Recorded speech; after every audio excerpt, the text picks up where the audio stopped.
অনেকদিন পর পোকোর ফোন নিয়ে আবারও একটি ভিডিও নিয়ে আসলাম। বলতে পারেন ভিডিওটি নিয়ে আসতে বাধ্যই হলাম। ভাবছিলাম যে পোকোর ফোন নিয়ে ভিডিও তৈরি করাটা কি ঠিক হবে? তার কারণ রিয়েলমি, ভিভো, ওপো, ওয়ানপ্লাসের মতো কোম্পানি যেভাবে কম বাজেটের মধ্যে একের পর এক 5G ফোন লঞ্চ করে চলেছে, তাতে করে পোকোর ফোন নিয়ে ভিডিও নিয়ে আসাটা বোধহয় ঠিক হবে না। কিন্তু পোকো M4 5G যখন লঞ্চ করলো, তখন সব দিক বিচার বিবেচনা করে এই ফোনটি নিয়ে ভিডিও নিয়ে আসতে কিন্তু এক প্রকার বাধ্যই হলাম। এই ফোনটি নিয়ে ইউটিউবে কিন্তু অনেকেই অনেক রকম সমালোচনা করেছেন। কেউ কেউ বলেছেন যে এই ফোনটি কেনা একদমই ঠিক হবে না, আবার কেউ কেউ বলেছেন যে এই ফোনটি 7 দিন বা 10 দিন ব্যবহার করার পর এই প্রবলেম ফেস করছি, ওই প্রবলেম ফেস করছি। আমি ভাই তাদের উদ্দেশ্যে বলবো, আপনারা কি এই ফোনটি আদৌ ব্যবহার করে দেখেছেন?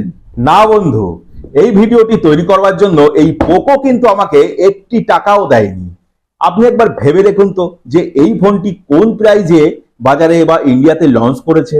পোকো M4 5G এই ফোনটি কিন্তু 10,000 টাকার অনেক কম বাজেটে কিন্তু ইন্ডিয়াতে লঞ্চ করেছে। তো এই ফোনটি 3টি ভেরিয়েন্ট কিন্তু বাজারে কিনতে পাওয়া যায়।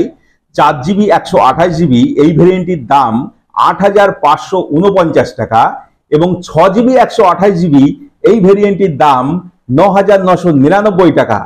তার সঙ্গে রয়েছে 8GB 256GB ভেরিয়েন্ট, সব থেকে টপ ভেরিয়েন্ট, এটির দাম কিন্তু 10,999 টাকা। এখানেই কিন্তু শেষ নয়, এর পরেও কিন্তু গল্প আছে। আপনি যদি ব্যাংকের ক্রেডিট কার্ড ইউজ করেন, তবে সমস্ত ভেরিয়েন্টের উপর কিন্তু আপনি 1,000 টাকা করে ডিসকাউন্ট পাবেন। তাহলে দামটা কোথায় এসে দাঁড়ালো একটি 5G ফোনের ক্ষেত্রে, একবার হিসেব করে দেখুন তো। তারপর ভালো পারফরমেন্সের জন্য এই ফোনটিতে রয়েছে 6 ন্যানোমিটারের মিডিয়াটেক ডায়মন্ডসিটি 6100 একটি ভালো প্রসেসর। সেই সঙ্গে ফোনটির মেইন ক্যামেরাটিও কিন্তু পাবেন 50 মেগাপিক্সেলের, সঙ্গে LPDDR4X র্যাম সহ আপনি পাবেন UFS 2.2 স্টোরেজ টাইপ। এটা কিন্তু কম বিষয় নয়। কিন্তু সত্যি কথা বলতে গিয়ে এত কম বাজেটে একটি 5G ফোন লঞ্চ করতে গিয়ে পোকো কিন্তু এখানে 2-3টি জায়গায় কম্প্রোমাইজ করেই ফেলেছে। তবে সেই কম্প্রোমাইজের জায়গাটা কতখানি সেটা আমাদেরকে আগে জানতে হবে। আর তার জন্য কি করতে হবে, এই ভিডিওটা কিন্তু শেষ অবধি দেখতে হবে। আর আমাদের দিকেও একটু তাকাতে হবে, ওই লাইক সাবস্ক্রাইব এগুলো তো একটু করতে হবে নাকি। তো ফার্স্ট কম্প্রোমাইজ, ওহো, তার আগে ফোনটা আনবক্সিং করেই তো দেখা হলো না। তো আসুন সেরে ফেলি ছোটখাটো আনবক্সিং পর্ব। তো প্রথমে আমরা ফোনটির সিলটি কেটে ফেলবো। তো একটি ফোন আনবক্সিং করার একটা এক্সপিরিয়েন্সই কিন্তু সম্পূর্ণ আলাদা। তো ফোনটির বক্সটা আমরা ওপেন করে ফেলেছি। তো ফোনের মধ্যে আমরা দেখতে পাচ্ছি স্মার্টফোনটি। তো এটি আমরা দেখবো না, এটি আমরা পরে দেখব। তো এর মধ্যে আর কি আছে সেটি দেখবো। দেখতে পাচ্ছেন যে সিম রিজেক্টর পিন। তো সেই সঙ্গে আমরা দেখতে পাচ্ছি একটি চার্জার অ্যাডাপ্টার ও একটি ইউএসবি কেবল। তো বক্সটা আমি সরিয়ে রাখলাম। তো কম্প্রোমাইজের বিষয়ে যে বিষয়টি নিয়ে আলোচনা করছিলাম, যে কম্প্রোমাইজ এখানে পোকো কিন্তু যে চার্জার অ্যাডাপ্টারটি দিয়েছে সেটি দেখতে পাচ্ছেন একটি ছোটখাটো চার্জার অ্যাডাপ্টার। পোকো কিন্তু 5000 mAh ব্যাটারির সঙ্গে 18 ওয়াটের চার্জিং সাপোর্ট দিয়েছে, কিন্তু চার্জার অ্যাডাপ্টারটি দিয়েছে মাত্র 10 ওয়াটের। এটা কিন্তু একটা প্রথম কম্প্রোমাইজ বা ফার্স্ট কম্প্রোমাইজ আপনি বলতে পারেন, যে এই চার্জার অ্যাডাপ্টার দিয়ে ফোনটিকে চার্জ করতে কিন্তু আপনার বেশ খানিকটা সময় লেগে যাবে। তো আর কি দিয়েছে, অবাক করা বিষয়, বক্সে কিন্তু কোনো ডকুমেন্টেশন নেই। এটার মধ্যে আমরা কিন্তু কোনো কেসও পাচ্ছি না। কেস কি আছে? না, এটার মধ্যে কিন্তু আমরা কোনো মোবাইলের কেসও পাচ্ছি না বা মোবাইলের কভারও পাচ্ছি না।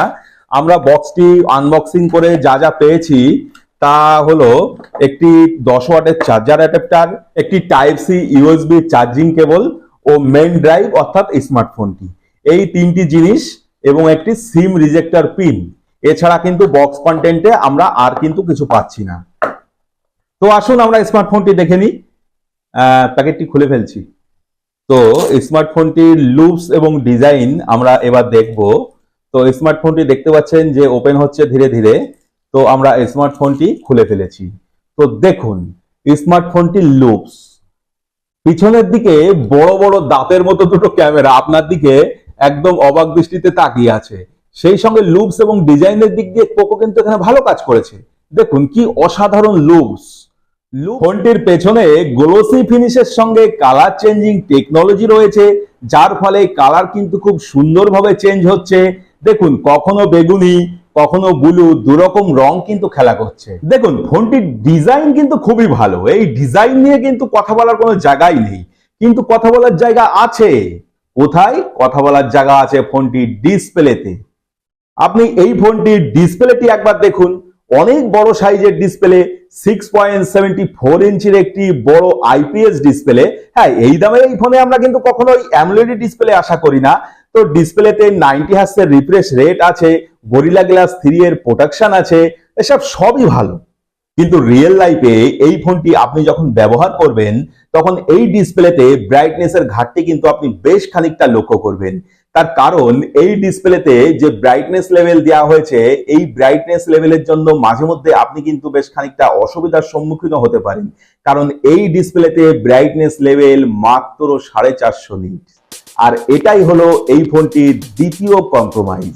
আর এবার যদি এই ফোনটির পোর্টস এবং বাটনের কথা বলি, তবে সেক্ষেত্রে আপনি উপরের দিকে দেখতে পাচ্ছেন একটি 3.5mm হেডফোন জ্যাক, নিচের দিকে রয়েছে একটি মাইক্রোফোনের ছিদ্র, একটি ইউএসবি টাইপ সি পোর্ট এবং তার পাশে স্পিকার গ্রিল। ফোনটির বাঁ দিকে পাবেন, দেখতে পাচ্ছেন একটি সিম ট্রে। সিম ট্রেটি যদি আমি সিম রিজেক্টর পিন দিয়ে আমি যদি ওপেন করি, তবে সেক্ষেত্রে সিম ট্রেটি আপনি দেখুন, দুটো সিম কার্ডের পাশাপাশি আপনি কিন্তু পাচ্ছেন একটি মাইক্রো এসডি কার্ড লাগানোর জায়গা। এবং ফোনটির ডান দিকে যদি দেখি, এখানে রয়েছে ভলিউম আপ ডাউন কি এবং তার নিচে রয়েছে ফিঙ্গারপ্রিন্ট সেন্সার। এই ফিঙ্গারপ্রিন্ট সেন্সারটাও কিন্তু যথেষ্ট ভালো কাজ করে। এছাড়া ফেস আনলকের এক্সপিরিয়েন্সটা কিন্তু যথেষ্ট ভালো। যেটা ভালো সেটা তো ভালো বলতেই হবে। সেই সাথে ফোনটির থিকনেস মাত্র 8.1 মিলিমিটার এবং ওজন মাত্র 195 গ্রামের মতো। আর সফটওয়্যার এক্সপিরিয়েন্সের কথা যদি বলি, এখানে আপনি MIUI 14 পাবেন, যেটা বেসিক্যালি ওই অ্যান্ড্রয়েড 13 অপারেটিং সিস্টেমের উপরে বেস করে তৈরি করা হয়েছে। যেখানে আপনি প্রচুর অসংখ্য ব্লুটুথ এবং প্রি-ইনস্টল অ্যাপ্লিকেশন পাবেন, যেটাকে আপনাকে ধীরে ধীরে আনইনস্টল করতে হবে বা ডিসেবল করতে হবে, তারপরেই কিন্তু আপনি সফটওয়্যারের এক্সপিরিয়েন্স ঠিকঠাক পাবেন। এই ফোনে, অর্থাৎ এই কম দামি ফোনে আরো একটি জিনিস কিন্তু খুব ভালো দেওয়া হয়েছে। এই ফোনটিতে কিন্তু অটোমেটিক কল রেকর্ডিং এর সুবিধা দেওয়া হয়েছে। ধরুন, আপনি ফোনে কারোর সঙ্গে কথা বলছেন, ওপারের যে মানুষটি আপনার সঙ্গে কথা বলছে, আপনি তার অজান্তেই পুরো কলটিকে কিন্তু আপনি রেকর্ডিং করতে পারবেন। সেই সাথে এই ফোনটি কম দামি হলেও এর প্রসেসর কিন্তু খুব একটা খারাপ দেওয়া হয়নি। মিডিয়াটেক ডাইমেনসিটি 6100 প্রসেসর, যার অ্যান্টিটিউড স্কোর আপনি 4 লাখের আশেপাশে পেয়ে যাবেন। যেখানে দাঁড়িয়ে এই ফোনটিতে আপনি ফ্রি ফায়ার বা পাবজির মতো গেমগুলি আপনি অনায়াসেই খেলতে পারবেন। তবে ফুল এইচডি কোয়ালিটিতে বা একদম হাই ফ্রেম রেটে আপনি কিন্তু এই ফোনটিতে এই গেমগুলি খেলতে পারবেন না। তবে ক্যাজুয়ালি এই ফোনটিতে সমস্ত ধরনের গেম খেলার জন্য কিন্তু আপনি ভালো এক্সপিরিয়েন্স পেয়ে যাবেন। তো এবার আমরা সরাসরি চলে আসব এই ফোনটির ক্যামেরা প্রসঙ্গে। তো দেখুন, বড় বড় দাঁতের মতো দুটো ক্যামেরা দিয়েছে, কেমন পারফরমেন্স দেয় আসুন আমরা দেখে নিই। তো দেখুন, এই ফোনটির এই যে সবার উপরে যে ক্যামেরা লেন্সটি দেখছেন, এটি 50 মেগাপিক্সেলের একটি এআই ক্যামেরা। এর পারফরমেন্স মোটামুটি ঠিক আছে। ক্যামেরা স্যাম্পল আপনাদের দেখাবো, অবশ্যই দেখাবো, কিন্তু তার আগে জেনে নিন নিচে এই যে ক্যামেরা এত বড় দাঁতের মতো যে ক্যামেরা ফ্রেমটি দিয়েছে, এর মধ্যে রয়েছে 0.8 মেগাপিক্সেলের একটি ছোট্ট মাইক্রো সেন্সার, যেটা ব্যক্তিগতভাবে আমার মনে হয় না যে কোনো কাজের। এটা সম্পূর্ণ ফর শোয়ের জন্যই রাখা হয়েছে বলে ব্যক্তিগতভাবে আমার মনে হয়। তো ফোনটির রিয়ার ক্যামেরার ফটো স্যাম্পল আপনারা নিজেরাই দেখে নিন যে এখানে রিয়ার ক্যামেরার ফটো কোয়ালিটি ঠিক কেমন আসছে।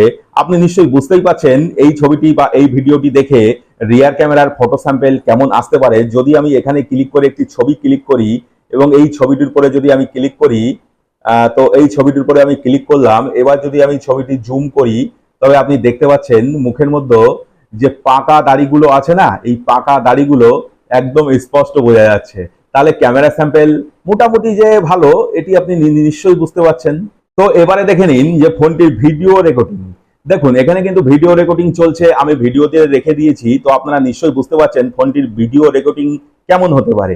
সবার উপরে আপনারা দেখতে পাচ্ছেন কিনা জানি না, আমি দেখানোর চেষ্টা করছি। দেখুন, এখানে লেখা আছে 1080 fps। সুতরাং ফোনটিতে আপনি সর্বোচ্চ 1080 30 fps এই ভিডিও রেকর্ডিং করতে পারবেন। 4K বা ফুল এইচডি কোয়ালিটিতে আপনি কিন্তু ভিডিও রেকর্ডিং করতে এই ফোনটিতে কিন্তু পারবেন না। ক্যামেরা দিয়ে আমি কিন্তু এই ফোনটিতে ভিডিও রেকর্ডিং করছি। তো ফ্রন্ট ক্যামেরাটা যে একেবারে খুব একটা খারাপ সেটা কিন্তু বলা যাচ্ছে না, ফ্রন্ট ক্যামেরাটা কিন্তু মোটামুটি বেশ ভালোই বলা যাচ্ছে। তো দেখে নিন ফ্রন্ট ক্যামেরার video sample Poco M6 5G এই ফোনটি যথেষ্ট ভালোই বলা যায়। আমরা মনে করছিলাম যে ফ্রন্ট ক্যামেরাটি 5 মেগাপিক্সেলের, তো হতে পারে মেগাপিক্সেল। আমি আগেও ভিডিওতেও বলেছি মেগাপিক্সেলটা কিন্তু কোনো ফ্যাক্টর নয়, ফোনে ক্যামেরার অ্যাপারচারটাই কিন্তু আসল।